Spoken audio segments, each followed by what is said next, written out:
একটা $1 বিলিয়ন উপর দিয়ে টানেল করেছেন, কি পুরো টানেলের পিছনে ছিলেন সাইফুজ্জামান চৌধুরী। পাবনা টু কি পর্যন্ত একটা রেল লাইন রেখেছি, কেউ চড়ে না।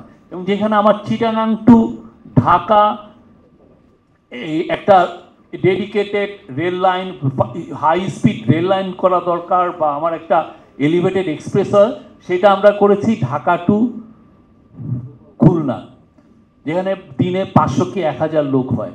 এটা কি আমার গ্রোথ এরিয়া? কেন পুরোটাই করা হয়েছে গোপালগঞ্জকে যাতে টাচ করে যাওয়া যায়। $5 বিলিয়ন, একটা দুইটা টাকা না, $5 বিলিয়ন। এবং তার যে ওই যে এনাবলিং জার্নালিস্ট, তারা ওই সময় প্রেস করেছেন, মানে আমার কি যেন সাউদার্ন বাংলাদেশে গ্রোথে ভরে যাবে। কই কিছু তো এখানে কোনো ফ্যাক্টরি রিলোকেট হয়েছে? কয়টা হয়েছে? আমার গ্রোথ, আমরা সারা জীবন দেখছি যে আমার গ্রোথ করিডোর ঢাকা চিটাগাং, সেটাকে ফেলে দিয়ে ইয়েতে। এখন আমার পুরো ঢাকা চিটাগাংয়ে আমার এখন একটা গাড়ি তার ফুল স্পিড দিতে পারে 30 কিলোমিটার/আওয়ার, 5 বছর পরে 10 কিলোমিটারও দিতে পারবে না।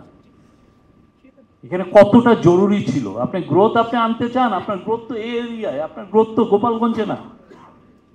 $5 বিলিয়ন এটা ইনভেস্ট করেছেন এই রেল লাইনে। আপনি একে তো আপনি ফার্স্টে করলেন $3-4 বিলিয়ন দিয়ে একটা পদ্মা ব্রিজ করলেন, হুইচ ইজ গুড, বাট তারপরে তাও তো পদ্মা ব্রিজে কত টাকা এক্সট্রা খরচ করা হয়েছে।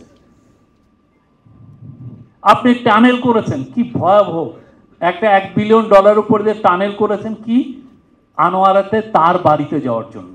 বিশ্বাস করেন, এই পুরো টানেলের পিছনে ছিলেন সাইফুজ্জামান চৌধুরী। 15,000 কোটি টাকা দিয়ে টানেল হয়েছে, তার মধ্যে 450 কোটি টাকা দিয়ে একটা 7 স্টার হোটেল করেছেন আনোয়ারাতে, কেন ওনার বাসায় যাওয়া যাবে না, যাতে উনি ওই 7 তালা ইয়েতে উনি থাকতে পারেন। নিরপেক্ষ, সত্য প্রকাশে আপোষহীন।